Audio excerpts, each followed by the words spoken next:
मैंने तो सिर्फ आपसे एक बात पूछी है कि कौन से शोबे में आप लोग बेहतरी लाए हैं, आप मुझे बता दें, मैं आपका शुक्रिया अदा करूं। मैं बेहतरी इसलिए नहीं ला सका उस लेवल पे क्योंकि डिक्लाइन इतना खौफनाक था कि मैं करेक्शन के लिए ये सारे काम करता रहा। सर मैं तो यही पूछ रही हूँ कौन सी करेक्शन। कायरा साहब मैं आपसे यही कह रही हूँ, जब आप लोगों को कमान दी गई तो तब एक स्टेटिस्टिक बेहतर था जो कि आज है, तो या तो फिर आप ये तस्लीम करें कि उसको घर भेजने में आपने गलती की, वो अपने मलबे तले खुद दब जाते सारे तो बेहतर होता, इलेक्शन टाइम पर होते, केयर टेकर टाइम पे लगते और वो खुद अपनी लैक ऑफ गवर्नेंस से एक्सपोज हो जाते।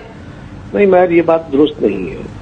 सवाल ये है कि अगर हम उसको घर नहीं भेजते तो वो जो करने जा रहा था, वो तबाहियां जो पहले चल रही थी, वो उसको मैग्नीफाई करने लगा था। कौन सा इकोनॉमिक स्टेटिस्टिक ये बताता है? मैं ये पूछ रही हूँ, उसको छोड़े, उनकी जात से हट के मैं बात करती हूँ। मेरे साथ इस वक्त कोई, मेरे पास ना, आपके पास तो रिसर्च वर्क पड़ा है ना, मुझे नहीं पता था आपका सवाल होना है, वरना मैं भी आपको बता देता कि इमरान खान की जब हुकूमत आई थी तो